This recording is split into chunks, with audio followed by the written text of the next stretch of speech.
Hello friends. आज हम लोग एक नए कॉन्टिनेंट की बात करेंगे, नए महाद्वीप की बात करेंगे जो है हमारा अफ्रीका। और इसके लिए आप अच्छा खासा टाइम लेकर के बैठें, क्योंकि आराम से बिल्कुल इस टॉपिक को हम लोग कवर करेंगे। अच्छा, अफ्रीका एक ऐसा देश है जहां आप सुनते होंगे शोषण बहुत हुआ है। मतलब यहाँ पे बात यह है ना कि यहाँ पे रिसोर्सेज इतने ज़्यादा हैं कि इतने रिसोर्सेज के कारण जो दुनिया भर के जो सुपर पावर्स वगैरह होती हैं, जैसे अमेरिका है और यूरोपियन कंट्रीज़ हैं, ये यहाँ पर बहुत आए और यहाँ के रिसोर्सेज को लेकर के गए। तो ये सारी चीज़ें हैं अफ्रीका की, जो हमें देखने को मिलेंगे अभी धीरे धीरे सारे, जब हम कंट्रीज़ को कवर करेंगे। और अगर मैं बात करता हूँ, अफ्रीका जो है वो एशिया के बाद सेकंड नंबर पर है। किन चीज़ों में भाई? सवाल यह है कि किन चीज़ों में, तो पॉपुलेशन में, और दूसरा जो आप बता सकते हैं एरिया में। तो इन दो चीज़ों में ये जो है सिर्फ एशिया से सेकंड नंबर पर है। और सबसे गजब की बात यह है कि यहाँ अफ्रीका से तीनों रेखाएं गुजरती हैं। तीनों रेखा, तीनों रेखा मतलब कि आप की जो इक्वेटर है, और ट्रॉपिक ऑफ, अभी हिंदी में भी लिख देंगे, ट्रॉपिक ऑफ कैंसर है, और ये आपकी ट्रॉपिक ऑफ कैप्रिकॉर्न। इक्वेटर यानी विषुवत रेखा, विषुवत, और ये ट्रॉपिक ऑफ कैंसर यानी कर्क रेखा, और इसकी बात करते हैं कैप्रिकॉर्न की तो मकर रेखा। तो ये तीनों रेखाएं गुजरती हैं। अगर पूछा जाए कभी कि किस कॉन्टिनेंट से गुजरती हैं, तो इसी से गुजरती हैं। और सबसे बड़ी बात एक और चीज़, अफ्रीका जो है वो तीनों कॉन्टिनेंट में, सॉरी, तीनों आपके गोलार्ध हैं, तीनों नहीं चारों, चार गोलार्ध होते हैं, चारों हेमिस्फेयर में है, हेमिस्फेयर में। अब ये चारों हेमिस्फेयर क्या हैं? जैसे आपने अर्थ के लिए पढ़ा होगा कि अर्थ को जब इक्वेटर जो है वो दो भागों में बांटता है, एक नॉर्थ और एक साउथ। वैसे ही यहाँ पर जो एक जीरो और 0 डिग्री लाइन होती है, ये भी इसको दो पार्ट में बांटती है, 0 डिग्री और पीछे से 180 डिग्री जो लाइन होती है, प्राइम मेरिडियन जो इसको कहते हैं, वो इसको दो भाग में बांटती है। ये आपकी वेस्ट हो जाती है और ये आपकी ईस्ट हो जाती है। तो मतलब कि ये जो है वो चारों गोलार्धों में है। तो ये एक खासियत है अफ्रीका की। आगे बढ़ते हैं और चीज़ें जानते हैं। और आपको एक बात ये भी जान करके अच्छा लगेगा कि जो होम्योसेपियंस, अगर आप देखते हैं, तो हम लोग जो सबसे पहले होमोसेपियंस देखते हैं वो यही अफ्रीका कॉन्टिनेंट में देखते हैं। और अफ्रीका कॉन्टिनेंट जो है वो आपके, अगर आपने पढ़ा हो प्लेट्स वगैरह के बारे में, तो गोंडवाना लैंड का हिस्सा था ये, गोंडवाना लैंड का पार्ट था। तो ये कुछ बातें हैं इसके बारे में। तो आगे बढ़ते हैं एक बार फिर से। नक्शा हमारे लिए ज़रूरी होता है ज्योग्राफी में, तो एक नक्शा, रफ नक्शा बनाते हैं अफ्रीका का, और उससे चीज़ों को समझने की हम लोग कोशिश करेंगे। ये आपका कुछ कुछ नक्शा बन गया है हमारा। यहाँ पर आपका मेडागास्कर है। खैर, लेके चलते हैं। यहाँ पर आप देख सकते हैं ये रेड सी है, ये आपकी गल्फ कंट्रीज़ हैं। देखिए, जब भी आप ज्योग्राफी पढ़ रहे होते हैं तो ये ज़रूरी है, मैंने कई बार कहा है कि आप नक्शा ले करके बैठें। तो ये कुछ बातें हैं जो आपको ध्यान में रखनी चाहिए। और यहाँ पर आपको थोड़ी सी, जब आप देखेंगे नक्शे पे, फिजिकल, मैंने बताया था फिजिकल मैप वो होता है जहाँ पर आपको पता चलता है कहाँ घास है, कहाँ पेड़ है, कहाँ पर वो ज़मीन ऊंची है। तो यहाँ आप देखेंगे तो यहाँ पर हाई लैंड है, ऊंची भूमि है। और ये जो हाई लैंड है ना, वो इथियोपिया की है। ये अक्सर यहाँ देखने को मिलती है, इसलिए आपको यहाँ पे कंसिडर करना चाहिए। ये आपका सहारा डेजर्ट पूरा पड़ जाता है, सहारा डेजर्ट। और अगर बात करते हैं और क्या चीज़ें हैं, यहाँ पर एक देखेंगे आप, यहाँ पर एक आइलैंड है, इसको कहते हैं मदिरा आइलैंड, मदिरा आइलैंड। अब मदिरा आइलैंड है तो इसकी कुछ खासियत है। ये पहला आइलैंड है, पहला आइलैंड है जो कॉलोनी बना था। कॉलोनी आप लोग जानते हैं ना, कॉलोनी जैसे दूसरा, जब एक देश दूसरे देश पे कब्जा कर ले और वहाँ के रिसोर्सेज का यूटिलाइजेशन करे अपने देश के लिए, तो जो देश का यूटिलाइजेशन हो रहा है, जिसका शोषण हो रहा है, उसको कॉलोनी कहा जाता है, पहले देश में। तो ये पहला ऐसा देश था जो कॉलोनी बना था। यहाँ पर आप एक बहुत फेमस माउंटेन देखते हैं आपका, कैमरून माउंटेन, बहुत नाम सुना भी होगा आपने इसका। हम सारी चीज़ों को एक एक करके डिस्कस करेंगे।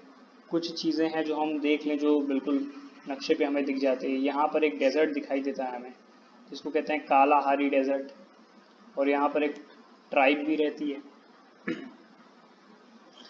और ये जो कालाहारी डेजर्ट है ना, वो दलदली एरिया है, मतलब दलदल जैसा बिल्कुल है। अगले स्लाइड में हम क्या करेंगे, थोड़ा सा पेज बड़ा कर देंगे ताकि थोड़ी सी ज़्यादा क्लैरिटी हो। खैर, ये पूरा दलदली एरिया है। और बात करते हैं तो यहाँ पर आप नीचे देखेंगे तो ये यहाँ पर आपको ड्रैकेंसबर्ग माउंटेन देखने को मिलेगा। ड्रैकेंसबर्ग माउंटेन है, ये देखने को मिलेगा। अच्छा, ये थोड़ा सा मैं इसको बना दूँ वरना आप लोग इसी को समझ लेंगे, कालाहारी डेजर्ट। ये जो मेडागास्कर है ना, मेडागास्कर पे मूवी भी बनी है, 3 पार्ट भी हैं उसके, आप देख सकते हैं। तो मेडागास्कर इसलिए फेमस है ना कि यहाँ पे दुनिया की सबसे ज़्यादा बायोडाइवर्सिटी पाई जाती है। ये मैं यहाँ लिख दूँ, वर्ल्ड, ये ऐसे कर देता हूँ, हाईएस्ट बायोडाइवर्सिटी जो है वो यहाँ पर देखने को मिलती है। इसलिए आपको बायोडाइवर्सिटी मतलब कि जैव विविधता, बहुत तरह के प्राणी, जीव, ये सब चीज़ें आपको देखने को मिलेंगी। इसलिए यहाँ पर आपकी नील नदी है, नील नदी। तो ये कुछ बातें थी इसके बारे में। अच्छा, बहुत लोगों को पता नहीं है कि नील नदी जो है ना, वो 2 नदियों से मिल करके बनी है। एक आपका ब्लू नील है और दूसरा आपका वाइट नील है। तो ये बात इम्पोर्टेंट है। पूरा पेज भर गया है, आगे बढ़ते हैं, अगले पन्ने पर चलते हैं। तो कहाँ पे थे हम लोग? हाँ, अच्छा, यहाँ पर आप देखेंगे ना, ये ऐसे, मैं भी बनाता हूँ। जब आप अफ्रीका देखते हैं तो ये ऐसे करके एक चीज़ आपको दिखती है, और यहाँ से आपको लैंड कनेक्टेड रहती है ऐसे, जो मैंने बताया था अभी इसके बारे में डिस्कस करेंगे कि ये क्या चीज़ है और इसको एक हॉर्न ऑफ अफ्रीका क्यों कहा जाता है। ये आपका रेड सी था, और यहाँ पर जो है ना, इसको कहते हैं अदन की खाड़ी, या बे ऑफ अदन कह लीजिए।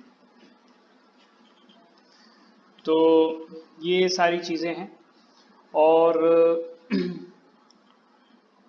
अगर आपसे ये पूछा जाए कि इस रेड सी से अफ्रीका के कौन से देश लगते हैं, तो इसमें आ जाता है इजिप्ट।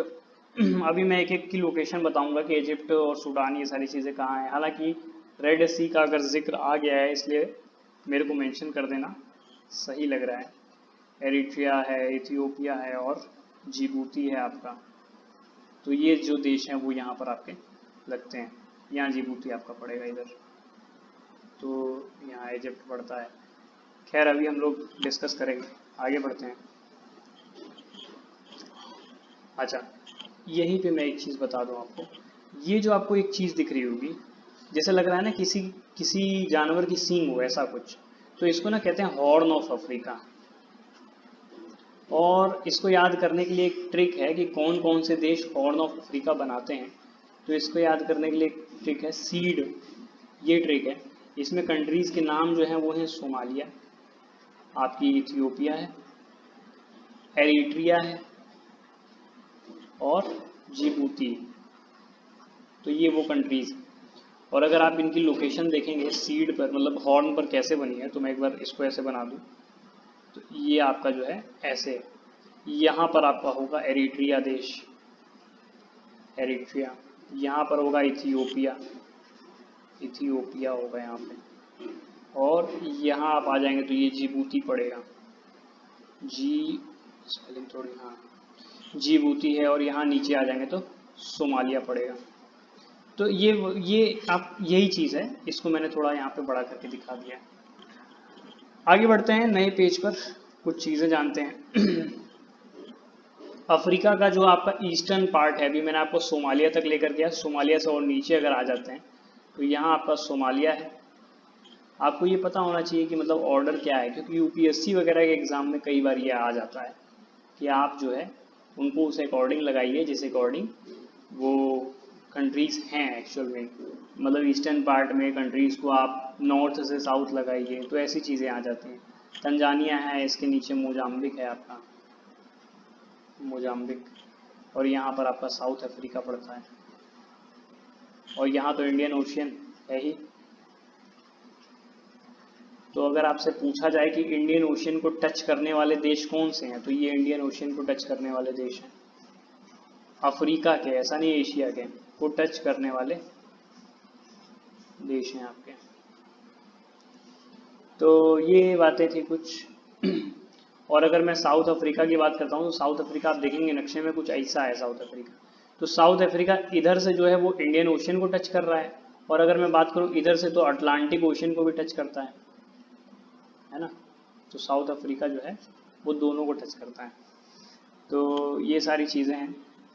बात करते हैं अफ्रीका में, तो अफ्रीका में अगर टोटल कंट्रीज़ की बात करें तो 54 कंट्रीज़ हैं। इसमें बदलते रहते हैं, कभी कभी बदलाव होता रहता है कुछ ना कुछ। तो इसमें एक चीज़ और कभी कभी देखने को मिलती है, कई लोग 54+2 कंट्रीज़ बोलते हैं। इन दो कंट्रीज़ में जिन दो के नाम शामिल कर लिया जाता है, एक तो आपका वेस्टर्न सहारा और एक आपका सोमालीलैंड। तो ये चीज़ें हैं ना कि देश का क्या है, अफ्रीका में ज़मीन वगैरह प्रॉपर है, और इतना ज़्यादा वहाँ पे संघर्ष यानी कि लड़ाइयाँ होती रहती हैं कि कंटिनेंट बदलते हैं, वह कंटिनेंट कह रहा हूँ, देश फॉर्म होते हैं, और कल्चरल डिफरेंसेस हैं कहीं ना कहीं, और वही रिसोर्सेज बहुत ज़्यादा हैं, तो जहाँ रिसोर्सेज होता है करप्शन होता है, ये सारी चीज़ें हैं। इंडिया आप जानते होंगे, इंडिया पीस कीपिंग फोर्सेज भेजता है यूएन की तरफ से, तो इंडिया के सबसे ज़्यादा लोग जाते हैं वहीं पे। हम बहुत सारे ऐसे फोर्स के लोगों को भी जानते हैं जो वहाँ पे सर्विस कर चुके हैं, सर्व करके आ भी चुके हैं। खैर, तो इनके साथ वही प्रॉब्लम है, ये जो दोनों देश हैं ना वो अपनी आइडेंटिफिकेशन के लिए लड़ रहे हैं, मतलब लड़ाई या आइडेंटिफिकेशन के लिए लड़ रहे हैं। तो ये कुछ बातें थी। आइए एक बार ये तो हमारा ईस्ट मैंने डिस्कस कर लिया, आइए वेस्टर्न पार्ट जो है अफ्रीका का उसको थोड़ा सा देख लें। कहाँ गया मेरा पॉइंटर, ये रहा। तो अगर आप इधर जाएंगे तो यहाँ पर आपको साउथ अफ्रीका, साउथ अफ्रीका तक हम लोग चले गए थे। साउथ अफ्रीका से ऊपर बढ़ते हैं तो नामीबिया पड़ता है, नामीबिया का डेजर्ट भी आपने सुना होगा। यहाँ ऊपर चले जाइए तो अंगोला पड़ेगा। फिर यहाँ पर छोटा सा हिस्सा है डेमोक्रेटिक रिपब्लिक ऑफ कॉन्गो का, डेमोक्रेटिक रिपब्लिक ऑफ कॉन्गो। इसके ऊपर आप आ जाइए तो रिपब्लिक ऑफ कॉन्गो। बताइए, पहले कॉन्गो एक था, फिर दोनों अलग अलग हो गए। तो वही चीज़ें हैं। यहाँ पर गैबन आपका पड़ता है, गैबन के थोड़ा सा ऊपर आप चले जाइए तो यहाँ पर पड़ेगा इक्वेटोरियल गिनिया, इक्वेटोरियल गिनिया कह लीजिए या गिनी कह लीजिए, जो आपको बढ़िया लगे। यहाँ आप आ जाएंगे तो कैमरून पड़ेगा आपका, कैमरून का माउंटेन अभी मैंने बताया था पहली स्लाइड में। यहाँ आपका नाइजीरिया पड़ेगा, और ये आपका पूरा नाइजीरिया का सेक्शन है, नाइजीरिया यहाँ तक। अरे ये क्या हो गया। और यहाँ पर आप आ जाएंगे तो यहाँ पर बेतिया बेतिया पड़ता है, और इसके नीचे आप इधर आ जाइए। इसको थोड़ा सा सीधा अगर करके लिख पाते ज़्यादा सही रहता। ये टोको पड़ जाएगा, टोको के बाद यहाँ घाना पड़ जाएगा, घाना के ऊपर आप आ जाइए तो लाइबेरिया पड़ जाएगा। अब यहाँ थोड़ा सा कंजेस्टेड टाइप का है जो आपका वेस्टर्न पार्ट है। सिएरा लिमोन पे एक बहुत बढ़िया मूवी बनी है, कभी भी आप जब जिक्र आता है तो मैं उस मूवी का जिक्र ज़रूर करता हूँ। उस मूवी को मैं तो कहूँगा ज़रूर देखें आप लोग, ब्लड डायमंड। सिएरा लिमोन डायमंड के लिए बहुत ज़्यादा फेमस है, और यहाँ पर भी आपको संघर्ष देखने को मिलेगा। लियोनार्डो डिकैप्रियो ने इस मूवी में है, बहुत बढ़िया मूवी है, मज़ा आ जाता है देख के। यहाँ पर गिनिया एक देश है, या गिनी कह लीजिए, नाम ही होगा कुछ ऐसा है। यहाँ आपका सेनेगल है, सेनेगल पड़ता है। सेनेगल के ऊपर चले जाइए तो मोरितानिया पड़ेगा, मोरितानिया। थोड़ी सी हैंड राइटिंग मेरी इम्प्रूव कर रहा हूँ मैं, तो उसमें आप जब मैं लिख रहा हूँ तो उसको समझ जाइए। वेस्टर्न सहारा है उसके ऊपर, इसके ऊपर आप आ जाइए तो मोरक्को पड़ता है। तो ये जो है ना आपका वेस्टर्न पार्ट हो गया। ये कुछ बातें थी। तो ये कुछ बातें थी। अच्छा, अगर आपसे पूछूं यहाँ पर एक मिनट, ये जो कंट्रीज हैं यहाँ पर जो कंट्रीज हैं वो आपकी ऊपर में, ये आपका क्या है, ये भूमध्य सागर है, मेडिटेरेनियन सी जिसको कहते हैं। तो भूमध्य सागर को छूने वाले अगर पूछा जाए साउथ अफ्रीका के कौन कौन से देश हैं, तो अगर मैं उसको यहाँ लिख दूँ तो मोरक्को है, इसके बाद आपका अल्जीरिया छूता है, अल्जीरिया।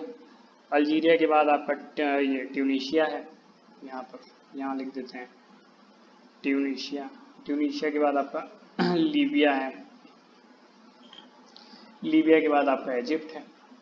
इजिप्ट का अभी हमने देखा था कि उधर रेड सी के साथ भी संपर्क बना रहता है, इधर मैंने बताया था इंडियन ओशियन और यहाँ पर रेड सी। तो मैंने बताया था रेड सी में भी इजिप्ट टच करता है। खैर ये सारे देश थे। अगर मैं इसको एक रिकॉग्निशन देना चाहूँ तो मैं एक पेन का यूज़ कर देता हूँ जिसका थोड़ा कलर चेंज कर देता हूँ। ये तो ये आपके जो है कहाँ पे था, मैं ये थोड़ा सा गलत हो गया, इसको सही करते हैं।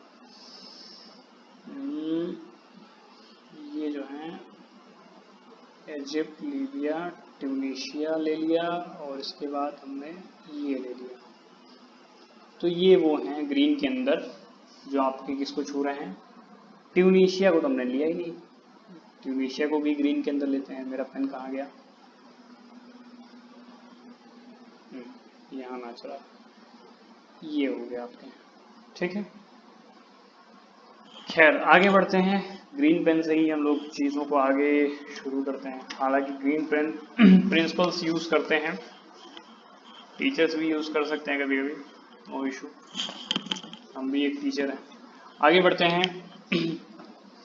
तो एक बार हम फिर से बनाएंगे ये नक्शा, और यहाँ पर आपका था, यहाँ पर एक देश पड़ता है आपका यमन,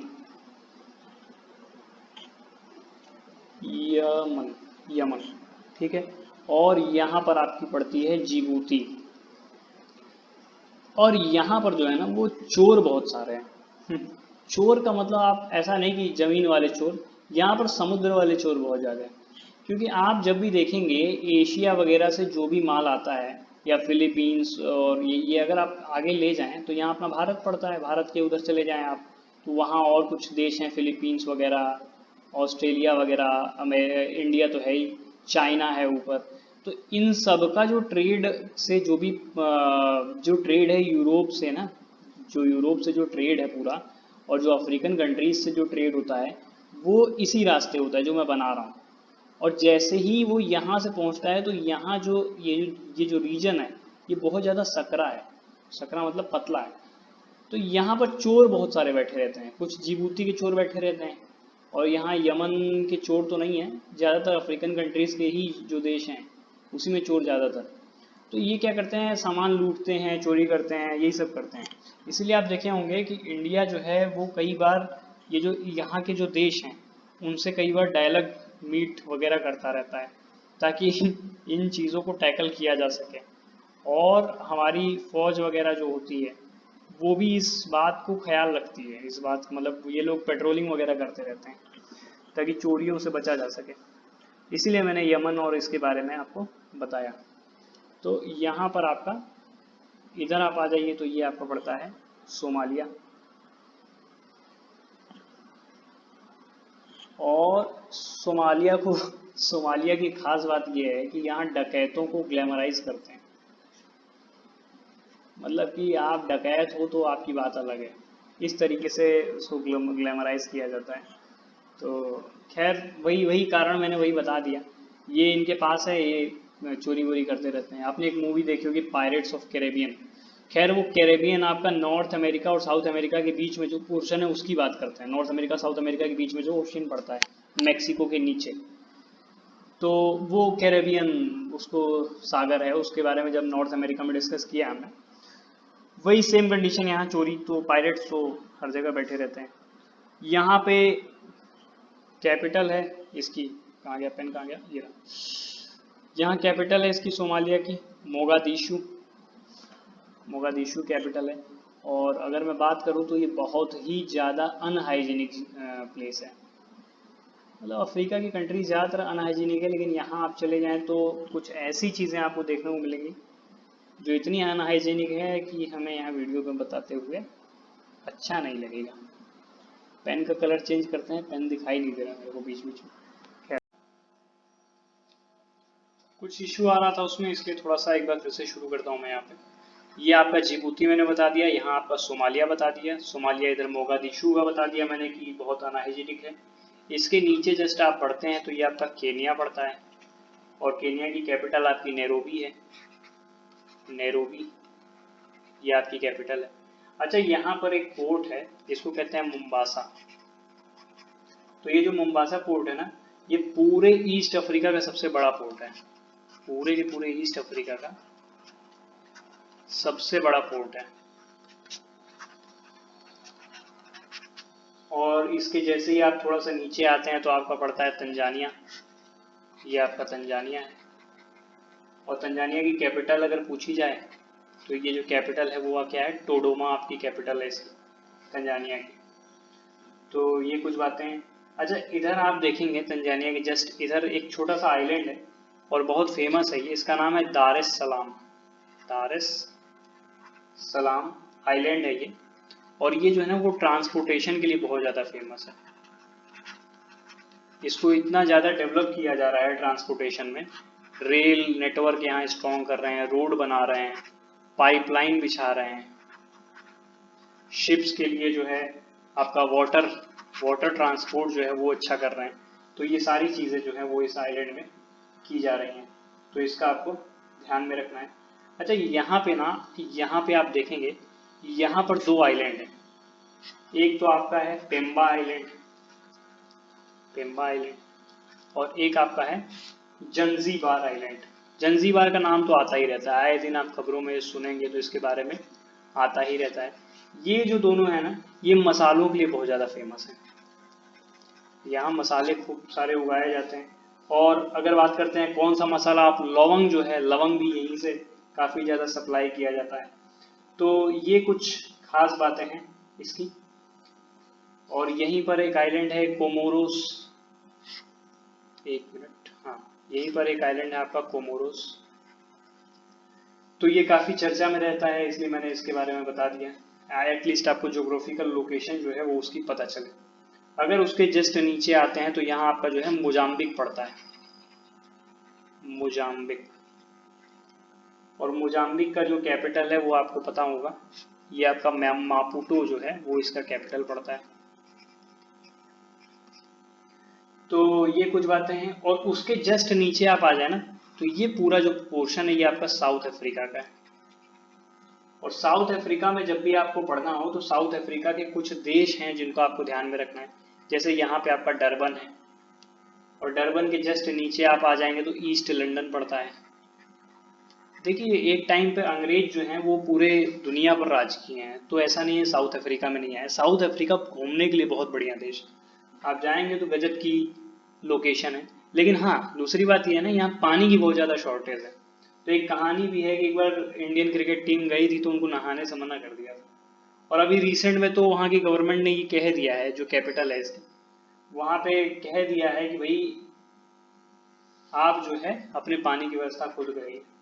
तो ये सारी समस्याएं, ये एक पोर्ट एलिजाबेथ है, ये सारी जो भी जगहें मैं बता रहा हूँ इसमें साउथ अफ्रीका में बहुत गजब की जगह है। यहाँ आपका सबसे बढ़िया जगह केप ऑफ टाउन है, बहुत खूबसूरत है केप ऑफ टाउन। और इसमें सबसे ज़्यादा अगर आपको देखना है तो रात के समय में, मतलब नाइट में आप घूमिए, यहाँ बहुत मज़ा आएगी। और दूसरी बात यही, जो ना नहाने वाली बात मैंने बताई थी वो यहीं पे केप ऑफ टाउन में ही हुआ था, वो जो घटना हुई थी। तो ये सारी चीज़ें। अच्छा, मैं इसमें से तो ठीक है, आगे बढ़ते हैं। एक चीज़ है केप, केप शब्द का क्या मतलब होता है अगर आपको जानना है तो मान लीजिए साउथ अफ्रीका का आप जो नक्शा देखते हैं वो नीचे जा करके ना कुछ, ये जो नीचे थोड़ा सा और इसको ऐसे गोल कर लीजिए, ये नीचे जा करके ना ऐसा है, यहाँ पे आपका साउथ अफ्रीका है, साउथ अफ्रीका पड़ता है। तो इसका जो ये नीचे वाला हिस्सा है, ये बिल्कुल जा करके समुद्र में ये ऐसे हो रखा है, मतलब जमीन का हिस्सा है वो समुद्र में जा करके ऐसे हो गया, इसी को केप कहते हैं। तो इसीलिए आप जो यहाँ पर शहर देखेंगे बसे हुए, उनको केप ऑफ टाउन कहा जाता है, केप ऑफ गुड, ऐसे नाम जो दिए जाते हैं। तो ये सारी चीज़ें थी। तो यहाँ पर आप चीज़ों को ये सारी समझ जाइए, मज़ेदार चीज़ें हैं जानने के, जोग्राफिकल लोकेशन आपको समझ में आती हैं चीज़ें, तो ज़्यादा अंडरस्टैंडिंग अच्छी होती है। अच्छा, अफ्रीका में आप ये जो है, अब जो अफ्रीका बनता है, यहाँ पर आपका एक देश है जिसको कहते हैं मॉरिशियस। मॉरिशियस में पता नहीं क्यों भोजपुरी लोग बहुत ज़्यादा हैं, आप वहाँ जाते हैं तो आपको भोजपुरी लोग देखने को मिलेंगे। गन्ने की कायदे की यहाँ पर खेती होती है और सप्लाई भी करते हैं ये लोग, भाई खेती होगी तो सप्लाई भी करेंगे, सीधी सी बात है। तो ये सारी चीज़ें हैं, और ठीक है आगे बढ़ते हैं, कुछ और चीज़ें जानते हैं, चलते हैं थोड़ा सा वेस्टर्न की तरफ, जो वेस्टर्न पार्ट है अफ्रीका का। मैं वेस्टर्न पार्ट को थोड़ा सा ऐसे बनाता हूँ, और वेस्टर्न पार्ट में भी इसको थोड़ा सा मैं सही कर दूँ, या अगले ही पेज पे लेते हैं। वेस्टर्न पार्ट में भी जो है सबसे ज़्यादा हम जो डिस्कस करेंगे वो ऊपर के पोर्शन को पहले लेके चलते हैं, और उसके बाद जो है चीज़ों को समझेंगे। तो जैसा कि ईस्टर्न पार्ट हम लोग क्लियर कर ही चुके हैं, तो वेस्टर्न पार्ट की तरफ बढ़ते हैं। देखिए यहाँ पर जो है आपका एक देश पड़ेगा, और इसके जस्ट बगल में जो एक देश पड़ता है ये आपका है नाइजीरिया, और नाइजीरिया के जस्ट बगल में पड़ेगा बेनिन। अभी मैं इनके बारे में कुछ खास बात बताऊंगा, बेनिन और टोगो के बारे में। ये आपका है टोगो। देखिए यहाँ जो लोग हैं ना बेनिन और नाइजीरिया के, यहाँ पर ज्योग्राफिकल लोकेशन कुछ ऐसी होती है कि ये यहाँ के लोग जो होते हैं ऑलरेडी मस्कुलर होते हैं, और इसका रीज़न ये होता है कि यहाँ पे क्लाइमेट कंडीशन ऐसी होती है कि ऑक्सीजन प्रॉपर डिसॉल्व होता है ज़मीन लेवल पर, और अगर ऑक्सीजन प्रॉपर होगा, आपके लंग्स तक प्रॉपर ऑक्सीजन जाएगा तो आपके मसल्स कायदे की डेवलप होंगी। तो ये चीज़ें, ऑक्सीजन अगर प्रॉपर होता है तो मसल्स जो हैं वो आपकी डेवलप करती हैं। तो इसीलिए एक टाइम पे जो है ना वो यहाँ से बहुत सारे स्लेव उठाए जाते थे, मतलब कि जो काम करने के लिए जो है साउथ अफ्रीका भेजे जाते थे, अमेरिका भेजे, साउथ अफ्रीका कह रहा हूँ, साउथ अमेरिका और अमेरिका में भेजे जाते थे, यूरोप ले जाए जाते थे। तो ये जो चीज़ें थी वो यहीं से ले जाई जाती थी, और इसीलिए इसको नाम दिया गया स्लेव कोस्ट। स्लेव का मतलब क्या होता है आपको पता होगा? स्लेव का मतलब ये कि जिसे नौकर कहते हैं, नौकर का काम करने के लिए। तो ये सारी चीज़ें हैं। यहाँ आप आ जाइए तो एक देश पड़ता है घाना। घाना की खास बात यह है ना कि ये गोल्ड कोस्ट है, मतलब सोना कायदे का है इस जगह पर घाना में। मतलब यहाँ आप जाइए और भर के सोना लेकर के आइए, और पहले यहाँ पे ब्रिटिशर्स जो थे वो जाते थे और सोना वोना लेकर के आते थे कायदे का। गोल्ड कोस्ट के जस्ट बगल में एक देश है जिसको कहते हैं कोटे डी आयोरी, ये आपने सुना ही नहीं होगा, तो इसलिए मैं इसका दूसरा नाम लिखता हूँ जो आपने ज़रूर सुना होगा। इसका दूसरा नाम है आइवरी कोस्ट, आइवरी कोस्ट। अच्छा, आइवरी कोस्ट में जो है ना, यहाँ पर हाथी के दांत की स्मगलिंग बहुत ज़्यादा होती है। हाथी के दांत आप जानते हैं कि बहुत सारे लोग तो अपने शौक के लिए कि हाँ हमारे पास होना चाहिए उसके लिए रखते हैं। कुछ लोग हथियार बनाने के लिए इस्तेमाल करते हैं, कुछ लोग इसका इस्तेमाल ज्वेलरी के लिए भी करते हैं। अब वही है, ट्राइबल्स ग्रुप में ज्वेलरी की तरह भी काम आता है, मेडिसिन के लिए। अब हालांकि मेडिसिन तो आजकल आप बहुत तरह से बना सकते हैं, हाथी मार के ही मेडिसिन बनाना कोई मतलब नहीं। तो ये सारी चीज़ें, और इसके बगल में आप चले जाएंगे तो यहाँ पर आपको एक देश देखने को मिलेगा, इसको कहते हैं लाइबेरिया। लाइबेरिया, अच्छा लाइबेरिया, और इसके बगल में एक देश है सिएरा लियोन। मैं इन दोनों के बारे में बताऊंगा। इन दोनों को जो है ना ग्रीन कोस्ट कहते हैं। अफ्रीका का ग्रीन कोस्ट अनाज कायदे का उगाया जाता है, बारिश कायदे की होती है यहाँ पे। और सिएरा लियोन की खास बात यह है ना कि यहाँ डायमंड बहुत कायदे का होता है, और इस पे एक बहुत गजब की मूवी बनी है, अगर आप देख सके तो देखिए, मैं तो कहूँगा बिल्कुल देखिए, ब्लड डायमंड। आप चाहे तो हिंदी ट्रांसलेटेड वर्जन देखिए इस मूवी का टॉरेंट से डाउनलोड करके, या फिर खुद मतलब इंग्लिश वर्जन देख सकते हैं तो इंग्लिश देखिए, गजब की मूवी है ये। मतलब वहाँ की पॉलिटिकल कंडीशंस के बारे में है, फिजिकल जोग्राफिकल कंडीशंस के बारे में है, वहाँ पे जो मिनरल्स हैं उसके कैसे किस तरीके से उसको एक्सप्लॉइट किया जा रहा है इसके बारे में। तो ये सारी चीज़ें हैं वहाँ पे। और जैसे ही सिएरा लियोन के आगे बढ़ते हैं तो यहाँ पर आपको पड़ता है गुयेना, एक देश पड़ता है। देखिए गुयेना आपको साउथ अमेरिका में भी देखने को मिला, मतलब आप, जब मैं साउथ अमेरिका पढ़ा रहा तो मैंने बताया था वहाँ एक फ्रेंच गुयेना करके आपको देखने को मिलेगा, एक सिंपल गुयेना देखने को मिलेगा। सेनेगल, सेनेगल यहाँ पड़ता है इसके बगल में। सेनेगल एक ऐसा देश, ये थोड़ी स्पेलिंग यहाँ गड़बड़ हो गई, SENEGAL है। तो सेनेगल एक ऐसा देश है जहाँ पर आपको काफ़ी ज़्यादा, इंडिया के साथ अभी डिप्लोमेट वहाँ पर गए थे रिसेंट में, तो न्यूज़ में रहता है सेनेगल आपका। यहाँ पर है मोरितानिया, कौन कौन तानिया, मोरितानिया, तो यहाँ आपका मोरितानिया पड़ता है। मोरितानिया और सेनेगल के इधर आप देखेंगे तो एक देश पड़ता है माली, ये काम करने वाला माली नहीं, देश का नाम है माली। और इसके ऊपर आप चले जाएंगे तो ये वेस्टर्न सहारा आपका पड़ता है, वेस्टर्न सहारा। और वेस्टर्न सहारा के जैसे ही थोड़ा सा ऊपर बढ़िए तो मोरक्को पड़ता है। अच्छा, मोरक्को की खास बात क्या है, मोरक्को में आप जब जाएंगे ना तो आपके दिमाग में जो मुस्लिम छवि बनी हुई है वो पूरी तरीके से मिट जाएगी, क्योंकि मोरक्को में जो कल्चर मुस्लिम्स का दिखेगा ना आपको लगेगा नहीं वो मुस्लिम्स हैं। In general all over world में मुस्लिम्स को बहुत ज़्यादा ऐसे देखा जाता है कि मतलब बहुत ज़्यादा कट्टर वट्टर ऐसे देखते हैं, लेकिन मोरक्को में आप चले जाइए तो वहाँ पे बिल्कुल यूरोपियन, ऐसा लगेगा कि हाँ आप यूरोप में आ गए, मतलब बहुत, क्योंकि मोरक्को में आप देखेंगे मुस्लिम जो हैं वो फैशनेबल कपड़े पहनेंगे, वहाँ की महिलाएं जो हैं मुस्लिम्स महिलाएं वो यूरोपियन ड्रेस मिलेंगी, दिखेंगी आपको, तो आपको ऐसा लगेगा कि नहीं, लगेगा नहीं कि मतलब आप बिल्कुल मुस्लिम जैसी कम्युनिटी में हैं। तो यहाँ पर भी फैशन के लिए बहुत ज़्यादा फेमस है, फैशन के लिए आप बहुत ही ज़्यादा फेमस है।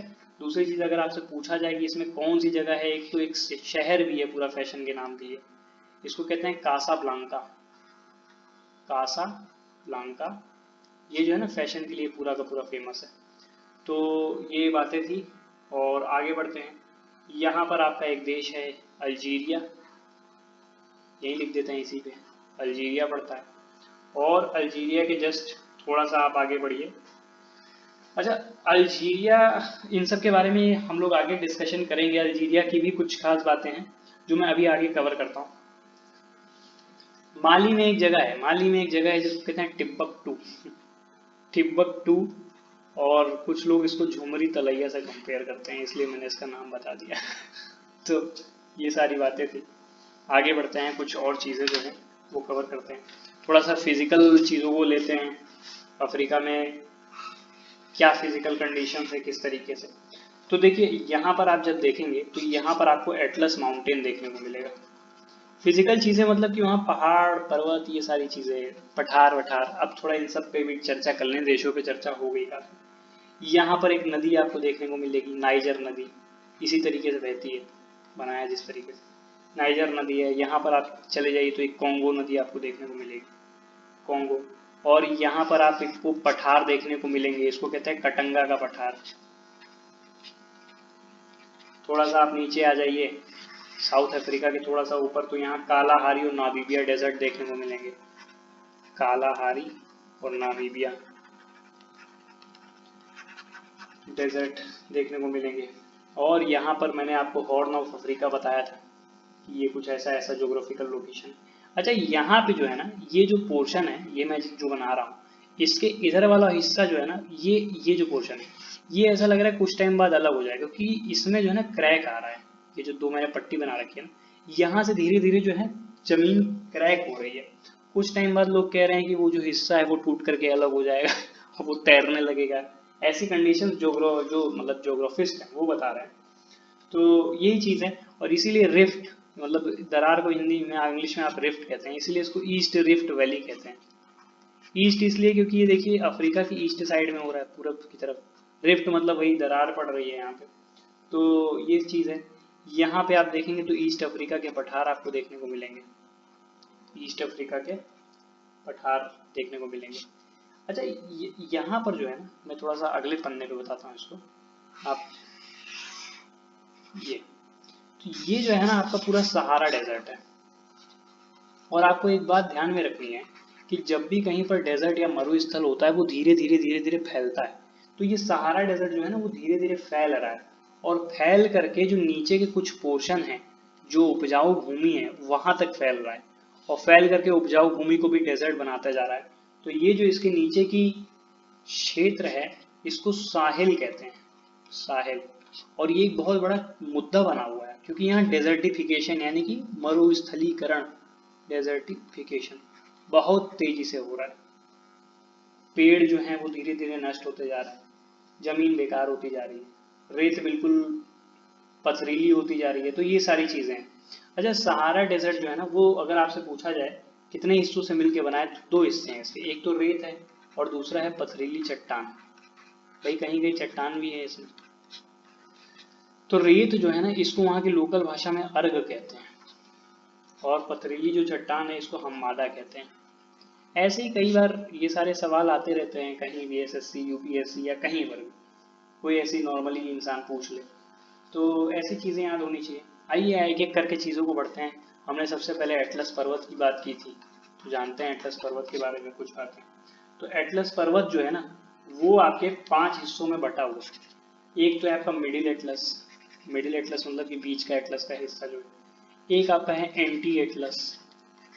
एटलस पर्वत की ये मैं बता रहा हूँ कि किस तरीके से बटा हुआ है। जैसे आप हिमालय जब पढ़ते हैं तो हिमालय को भी बटा हुआ देखते हैं, वैसे ये भी एक सहारा एटलस है। सहारा एटलस के नीचे आप चले जाइए तो हाई एटलस, नीचे नहीं, हाई एटलस उस एटलस माउंटेन के उस हिस्से को कहते हैं जहाँ पर ऊंचाई जो है वो ज़्यादा होती है, तो उसको हाई एटलस कहते हैं। और इसके बाद जो है आपका है टेल एटलस, टेल एटलस। तो ये सारी चीज़ें हैं, इसको ध्यान में रखना है। एटलस पर्वत के बारे में अगर कभी पूछा जाए कि किस तरह का पर्वत है, तो ये न्यू फोल्ड माउंटेन है, हिंदी में कहते हैं नवीन वलित पर्वत। तो न्यू फोल्ड माउंटेन है। न्यू फोल्ड माउंटेन भारत में अगर पूछा जाए तो कौन है, तो हिमालय की तरह का है। हिमालय भी न्यू फोल्ड माउंटेन है, ये आपको पता होना चाहिए। और अगर आपको कुछ जानना हो, अच्छा एक मोरक्को के बारे में अभी मैंने चर्चा की थी कि मोरक्को में आपको कम्युनिटी का जो अंतर देखने को मिलेगा वो है, लेकिन मोरक्को में क्लाइमेट की बड़ी दिक्कत होती है क्योंकि ये आपका एटलस पहाड़ है। मान लो ये पूरा मोरक्को है, तो मोरक्को में ये एटलस पहाड़ है और यहाँ पे आपका समुद्र पड़ जाता है, ये आपका समुद्र है, इधर मोरक्को है आपका। तो ये जो भी हवाएं आ रही होती है ना, ठंडी ठंडी ठंडी या जो भी हवाएं आ रही होती है समुद्र से, वो हवाएं यहीं रुक करके पहाड़ से टकरा के बारिश यहीं कर देती हैं। तो आप देखेंगे यहाँ पहाड़ के इधर का तापमान तो 27 डिग्री सेल्सियस है, और जमीन पे चले जाएंगे तो यहाँ का तापमान 57 डिग्री सेल्सियस है। तो ये सारी चीजें हैं, ये सारी समस्याएं रहती हैं वहाँ पे। एटलस पर्वत की बात करूं, अगर इसकी चोटी पूछी जाए, पीक यानी कि सबसे ऊंची चोटी जो है, तो इसको कहते हैं माउंट टूबुकल, टूबुकल। तो ऐसे लिख देना, हिंदी में भी चलता है कई बार। आगे बढ़ते हैं और कुछ चीज़ें जानते हैं। थोड़ी सी अगर मैं बात करता हूँ सहारा डेजर्ट को, थोड़ा सा मैं एक्सपैंड करूँ। सहारा डेजर्ट आप समझ रहे हैं ना, ये वाला हिस्सा है, ये अफ्रीका का ऊपर वाला हिस्सा, ऊपर जो बिल्कुल मिडिल पोर्शन है। तो यहाँ पर जो है आपको देखने को मिलेंगे अगहर, अगहर एक पोर्शन भी है, और अगर वहाँ पे एक जनजाति भी आपको देखने को मिलती है। और यहाँ जस्ट ऊपर आप देखेंगे तो यहाँ पर इबित्सी है, जगह है, दोनों जगहें हैं इबित्सी और अगहर, और ये दोनों जगहें जो ऊंची हैं, मतलब ऊंची मतलब ये इसको लिख लेते हैं उच्च भूमि है। यहाँ लोग भी रहते हैं, उच्च भूमि है तो लोग भी रहते हैं। और इसके बारे में एक खास बात अभी मैं चर्चा करूंगा। यहाँ पर जो है ना एक हवा बहती है, इसको कहते हैं हरमट्टन हवा, हरमट्टन, हरमट्टन हवा। ये जो है ना ये राहत देती है, जब भी चलती है तो लोगों को राहत देती है, इसीलिए इसको एक और नाम दिया गया डॉक्टर विंड, डॉक्टर विंड भी कहते हैं इसको। और यहाँ पर आप देखेंगे तो यहाँ पर लीबिया का डेजर्ट है, इसलिए कहते हैं लीबियन डेजर्ट, लीबियन डेजर्ट है। और इधर जस्ट यहाँ इस वाले पोर्शन में आप चले जाएंगे तो यहाँ पर भी आपको डेजर्ट देखने को मिलते हैं। अच्छा सहारा, जो ये पूरा सहारा था ना, सहारा, सहारा में आपको एक चीज है, आपको बहुत सारी ना ट्राइब्स देखने को मिलेंगी, जनजातियां। उसमें से कुछ जनजातियां जो हैं वो बहुत खतरनाक टाइप की, जैसे मैं उन ट्राइब्स के नाम लिखता हूँ जो वो क्या है, घुमंतू टाइप के हैं, तो ये सहारा डेजर्ट में टहलते रहते हैं। एक तो बर्बर, नाम से ही बर्बर है, बहुत कायदे की जनजातियां होती हैं ये, कायदे की मतलब कि खून मार वाली। और एक तुरेग जनजाति। तो ये जो लोग हैं ना, बर्बर और तुरेग, वो यहाँ पे टहलते रहते हैं, ये टहलते रहते हैं। और जो आम जनता है, जो वहाँ सहारा डेजर्ट की आम जनता है, वो कोशिश करती है कि वो इन ऊंची वाली जगहों पे रहे। तो यहाँ पर ऊंची वाली जगहों पे आम जनता की जो डेंसिटी है, घनत्व है, वो ज़्यादा होता है, क्योंकि वो साधारण सीधे साधे लोग होते हैं, ऊपर रहना पसंद करते, मतलब ऊपर रहते हैं ताकि वो बचे रहें एक साथ। और ये जनजातियाँ ऐसे टहलती रहती है, घुमंतु टाइप की होती हैं, बर्बर और तुरई। और जो ये चलती हैं उनको, जनजातियाँ जो चलती हैं उनको कारवां कहा जाता है। जब ये चलती हैं तो क्या कहते हैं? कारवां। अच्छा, कभी आपसे पूछा जाए कि जो हवाएं हैं सहारा डेजर्ट में कौन सी हवाएं चलती हैं, तो कुछ हवाओं के नाम हैं जिनको आप याद कर लें तो अच्छा है। सिरोको एक हवा चलती है वहाँ पे, गिबली हवा चलती है, ये कुछ हवाएं हैं जो वहाँ चलती हैं। और खमसिन, खमसिन हवा है। तो ये जो हवाएं हैं, ये जो हवाएं हैं वो गर्म हवाएं हैं। अब एक डॉक्टर विंड मैंने बताया था, डॉक्टर विंड जो है वो ठंडी हवा है। तो ये सारी चीज़ें हैं। आगे बढ़ते हैं। अफ्रीका में अगर आप मैं बात करूं, सबसे गर्म जगह है वो अल अजीजिया है। अब वही साउथ अमेरिका जो है वो ये क्लेम करता है कि नहीं, हमारा जो डेथ वैली है वो सबसे ज़्यादा गर्म है। यही अफ्रीका की अगर बात करता हूँ तो ये लोग बोलते हैं अल अजीजिया जो है वो सबसे ज़्यादा गर्म है। तो ये आपस में होड़ लगी रहती है बिना मतलब की। आगे बढ़ते हैं। ये आपका फिर से एक छोटा सा नक्शा, कुछ लेक्स के बारे में देखते हैं, लेक्स वगैरह कुछ हैं। तो यहाँ पर आप देखेंगे लेक नसीर है। लेक्स का भी लोकेशन जो अगर आपको ध्यान में हो, यहाँ पर आपको चार्ड लेक भी मिलेगी। चार्ड, चार्ड देश भी है आपका। और अगर आप यहाँ पर आ जाएंगे, यहाँ पर, तो यही वही लेक, चार्ड लेक ही आपकी यहाँ तक ऐसे फैली हुई है। और यहाँ पर आप आ जाइए तो इधर इधर की तरफ, तो यहाँ पर आपको एक लेक असल देखने को मिलेगी। असली बिल्कुल कायदे की लेक है ये, असल लेक। यहाँ पर आप नीचे आइए थोड़ा तो विक्टोरिया लेक देखने को मिलती है। विक्टोरिया लेक, विक्टोरिया लेक के नीचे आप देखेंगे लेक तंगानिका है। तंगानिका, तंगानिका लेक के नीचे थोड़ा सा इधर की तरफ आप बढ़ेंगे तो लेक मावेरू है। मावेरू। और मावेरू के थोड़ा सा नीचे आ जाइए इधर की तरफ तो ये लेक न्यासा है, इसको मलावी भी कहते हैं। और यहाँ पर जो है एक आपकी लेक है, इसको लेक करीबा कहते हैं। लेक करीबा का नाम आपने सुना होगा। लेक करीबा का नाम इसलिए सुना होगा क्योंकि मानव निर्मित है, मानव निर्मित। और इसमें जो है ना, कायदे की जो है हाइड्रो इलेक्ट्रिसिटी जनरेट करने की संभावना है। हाइड्रो इलेक्ट्रिसिटी मतलब बिजली से जो पानी, मतलब पानी से जो बिजली बनता है वही, उसकी संभावना काफ़ी ज़्यादा है। लेक न्यासा के बारे में अभी आपसे कभी पूछा जाए तो ये रिफ्ट वैली में चलती है। रिफ्ट वैली मतलब भ्रंश घाटी। भ्रंश घाटी ऐसा कुछ समझिए कि दो तरफ पहाड़, दो तरफ पहाड़ है और ऐसे लेक चल रही है, ये कुछ ऐसा मामला रहता है इसका। और यहाँ पर आप इधर आ जाएं तो यहाँ पर आपको एक लेक देखने को मिलेगी, लेक वोल्टा। लेक वोल्टा देखने को मिलती है, घाना में है ये, घाना में। तो ऐसी कुछ चीज़ें हैं। यहाँ पर आपको दो लेक देखने को मिलेंगी, एक आपकी एल्बर्ट और एक आपकी एडवर्ड। तो ये जो दोनों हैं लेक हैं, ये दोनों जो हैं वो लेक हैं। और लेक जो आपकी एल्बर्ट है, इससे एक और लेक निकलती है और उसका नाम है लेक ताना। ताना। और लेक ताना से ही जो है ना आपकी वो ब्लू नील निकलती है। मैंने आपको पढ़ाते वक्त बताया था कि नील नदी जो है वो दो नील नदियों से मिलकर बनती है, एक ब्लू नील और एक वाइट नील। तो ब्लू नील जो है वो यहाँ लेक एल्बर्ट से निकलती है। तो ये सारी चीज़ें थी, कुछ लेक्स के बारे में हमने डिस्कशन किया। और भी कुछ चीज़ें जानते हैं, आगे बढ़ते हैं और कुछ बातें करते हैं। तो ये देखिए साउथ अमेरिका और अफ्रीका में अफ्रीका में आप देखेंगे तो अफ्रीका बहुत वेराइटीज से भरा हुआ देश है। और यही चीज़ आप साउथ अमेरिका में भी देखते हैं।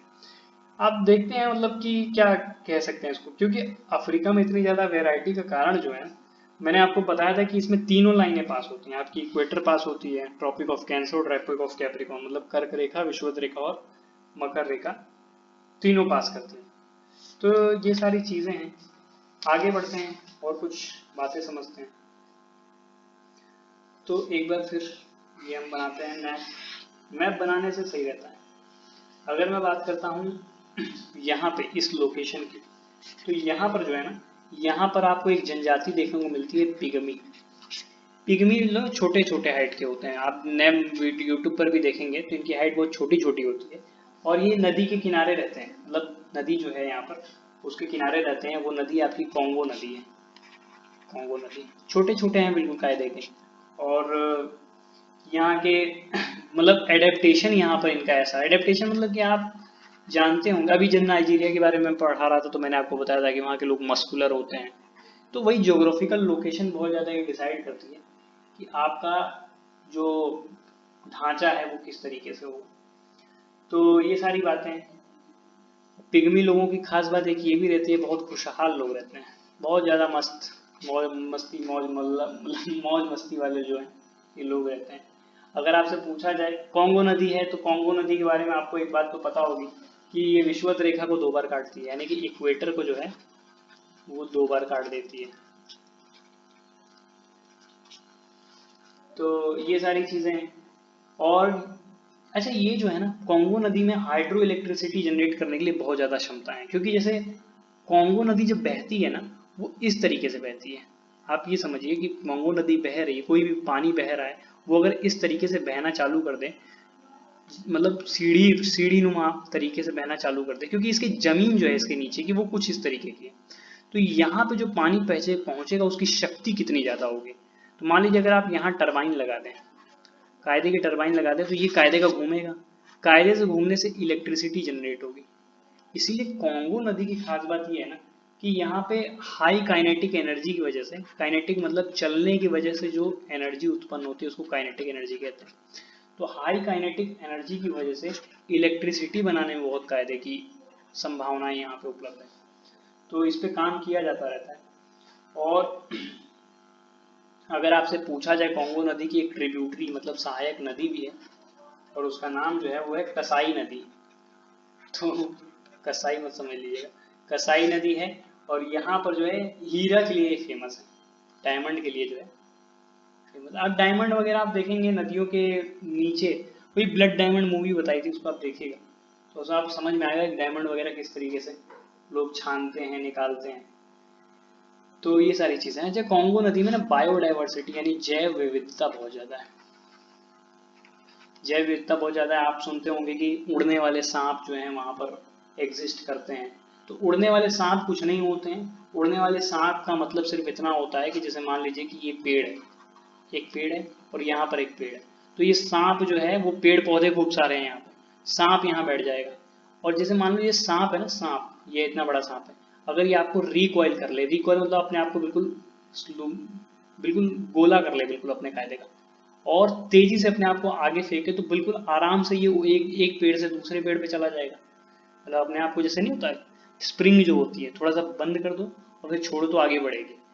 तो वो चीज़ है, ये चीज़ करते हैं मतलब रिकॉइल, रिकॉइल के काम होता है सांपों में, तो इससे ये आपको उड़ते हुए दिखाई देते हैं। बाकी ऐसा कुछ नहीं है कि सांपों में पंख लग गए हों और ये उड़ने लगे हों। तो ये सारी बातें थी। पूर्वी अफ्रीका के बारे में अगर मैं बात करता हूँ, पूर्वी अफ्रीका, तो पूर्वी अफ्रीका में मैंने इथियोपिया के बारे में डिस्कस किया था। इथियोपिया बहुत गरीब जगह है, बहुत ज़्यादा अशांति है यहाँ पर, मतलब हमेशा कुछ ना कुछ लड़ाई रहती है। यहाँ 2019 में यहाँ के पीएम को नोबेल प्राइज़ भी मिला हुआ है, मतलब नोबेल प्राइज़ वही शांति का नोबेल प्राइज़ मिला था। का मतलब यहाँ के अब जैसी गरीब जनता होती है, तो वहाँ पे जो प्रयास अगर प्रधानमंत्री या कोई ऐसा व्यक्ति करे, तो वहाँ संभावनाएं काफ़ी हो जाती हैं कि उसको कोई अच्छा प्राइज़ वाइज दे दिया जाए। पूर्वी अफ्रीका में आपका एक देश मैंने केनिया पढ़ाया था, तो केनिया में जो जलवायु है ना वो सवाना के समान है, सवाना जैसे कि आपकी जलवायु। और यहाँ पर एक पर्वत भी पड़ता है, अगर आपसे पूछा जाए केनिया में पर्वत मतलब माउंट केनिया नाम है उसका। और माउंट केनिया जो पर्वत है ना, पहाड़ ऐसे टाइप का, इसमें चाय की खेती होती रहती है। चाय की खेती आप जानते ही हैं कि चाय की खेती जो है वो ऊबड़ खाबड़ जमीन पे ज़्यादा आपको देखने को मिलेगी, भारत में आसाम में आपको देखने को मिल जाती है। तो ये सारी चीज़ें हैं। यहाँ पर एक नेशनल पार्क भी है, मसाई मारा, मसाई मारा नेशनल पार्क। तो ये सारी चीज़ें हैं। मसाई मारा मतलब मसाई मारा इसका नाम इसलिए है क्योंकि ये जो मसाई जनजाति भी रहती है यहाँ पर, मसाई ट्राइब यानी मसाई जनजाति रहती है। इनके फेफड़े बहुत ज़्यादा बड़े होते हैं। तो आप देखेंगे जितने रनिंग वनिंग करने के लिए लोग होते हैं ना वो केनिया से आते हैं, और वो भी ये मसाई ट्राइब के लोग होते हैं। कायदे की रनिंग होती है, क्यों? फेफड़े फेफड़े कायदे के होते हैं, लंग्स मजबूत होते हैं, ऑक्सीजन लेवल कायदे का होता है यहाँ पे। तो रनिंग वनिंग करने के लिए ये लोग जो है काफ़ी ज़्यादा जो है सही रहते हैं। आगे बढ़ते हैं, और अगर मैं बात करता हूँ तंजानिया की, तंजानिया में एक पहाड़ी का आपने नाम सुना होगा, माउंट किलीमांजारो। ये पहाड़ भी है और ज्वालामुखी भी है। इसको ना मृत ज्वालामुखी कहते हैं, मृत ज्वालामुखी।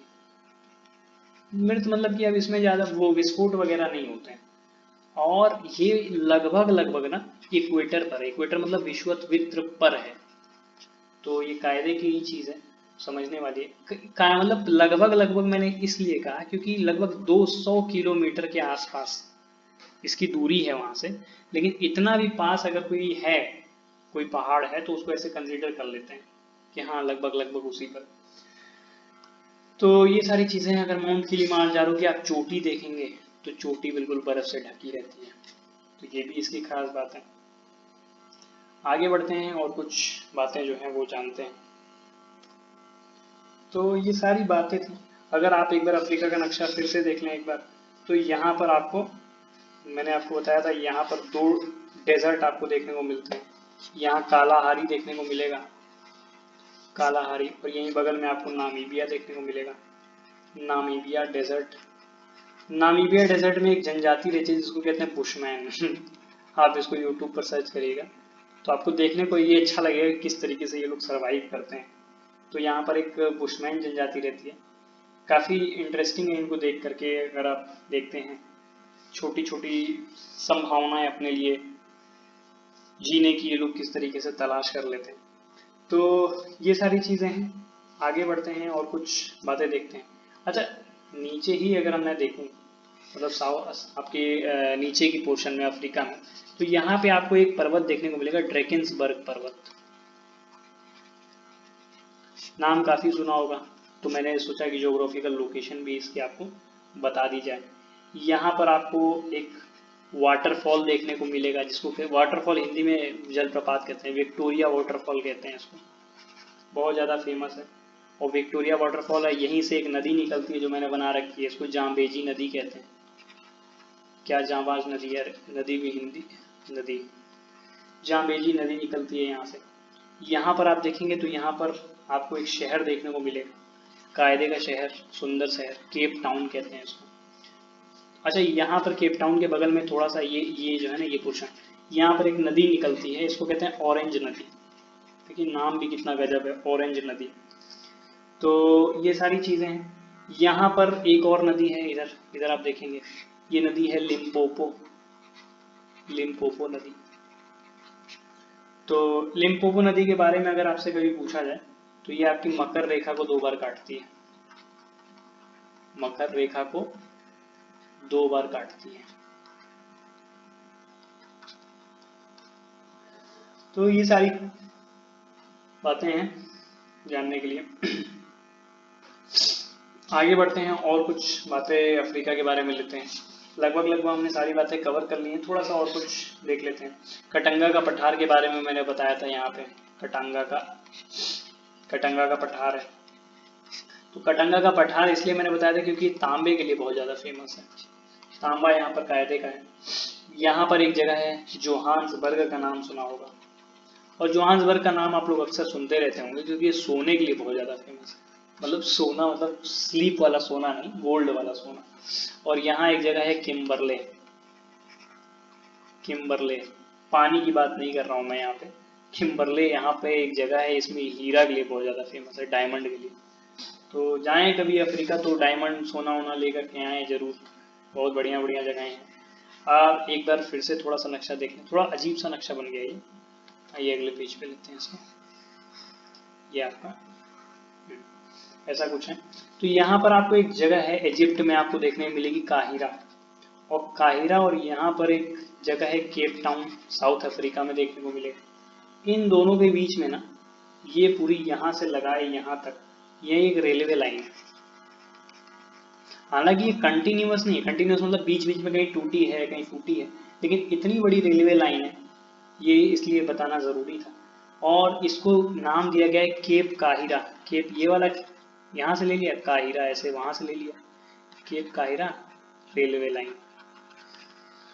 तो बहुत ज़्यादा इसके लिए फेमस है, कंटिन्यूअस नहीं है, बीच बीच में अभी ब्रेक की गई है, वो चीज़ मैंने बता दी। अच्छा मेडागास्कर के बताना भूल गया, मेडागास्कर के बारे में। यहाँ एक जगह पड़ती है मेडागास्कर, कायदे की बायोडाइवर्सिटी है यहाँ पे। बायोडाइवर्सिटी मतलब जैव विविधता, आप मेडागास्कर में देखें ना बहुत कायदे की जैव विविधता, मतलब बहुत तरह तरह के जानवर जीव जंतु ये सब आपको देखने को मिलेगी। इसलिए मैं यहाँ लिख देता हूँ बायोडाइवर्सिटी बहुत गजब की है। बायोडाइवर्सिटी बहुत जरूरी की। कौन सी? जमीन वाली मैं कह रहा हूँ। अगर समुद्र वाली बायोडाइवर्सिटी देखनी है तो आप ऑस्ट्रेलिया चले जाइए, और ऑस्ट्रेलिया में वही मैंने ग्रेट बैरियर रीफ पढ़ाया था, वहाँ आप देखिएगा।